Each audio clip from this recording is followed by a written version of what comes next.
Readings from the Liturgical Year by Dom Prosper Guéranger. January 30th, Saint Martina, Virgin and Martyr. A third Roman virgin, wearing on her brow a martyr's crown, comes today to share the honors given to Agnes and Emerenciana, and offer her palm to the Lamb.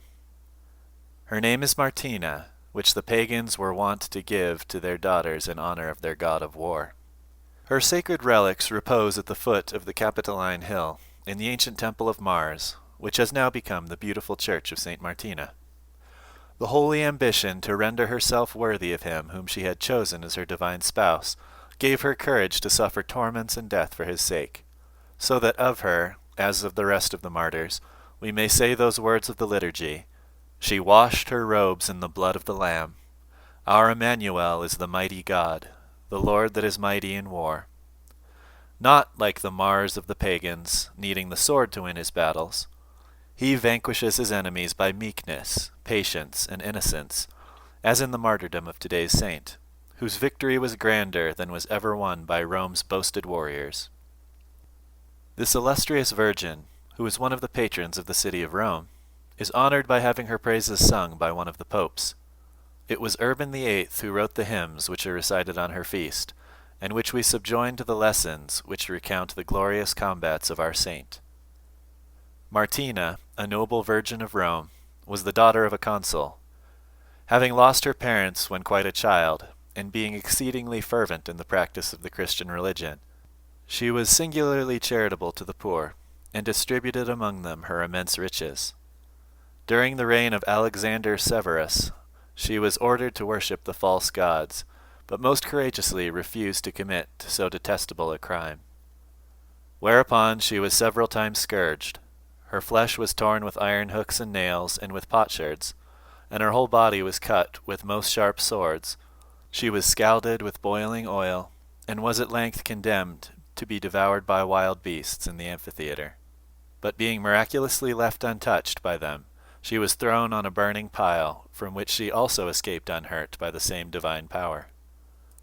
Some of the men that had inflicted these tortures upon her, being struck by the miracle and touched by the grace of God, embraced the Christian faith, and after suffering many tortures gained the glorious palm of martyrdom by being beheaded.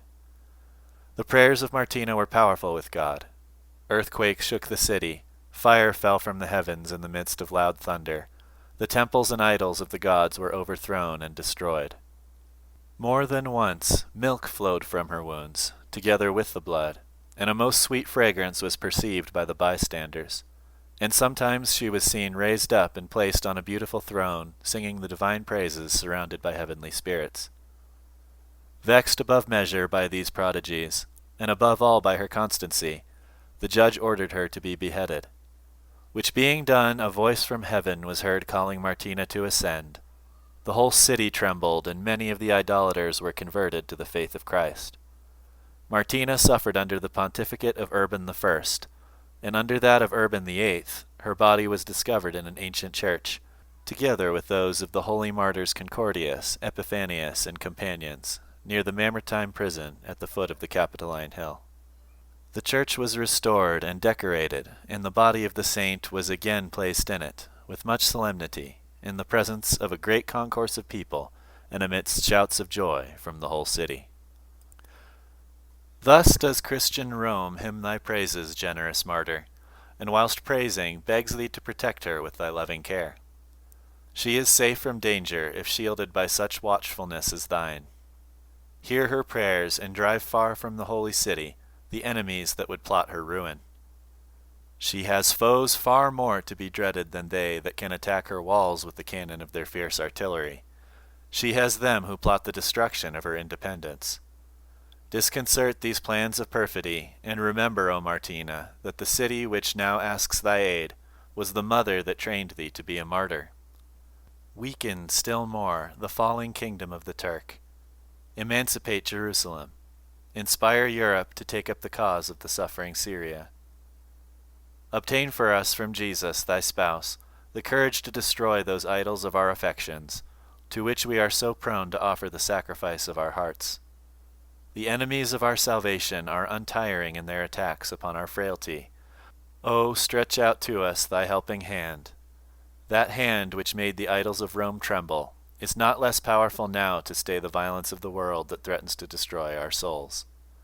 Thine own brave combats have given thee a place of honor near our Redeemer's crib. If, like thee, we will but resist and conquer, this mighty God will welcome us too and bless us.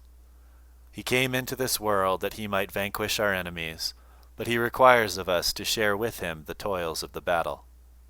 Pray for us, Martina, that our confidence in our God may ever be accompanied by diffidence in ourselves, and we shall never be cowards in the great contest for heaven.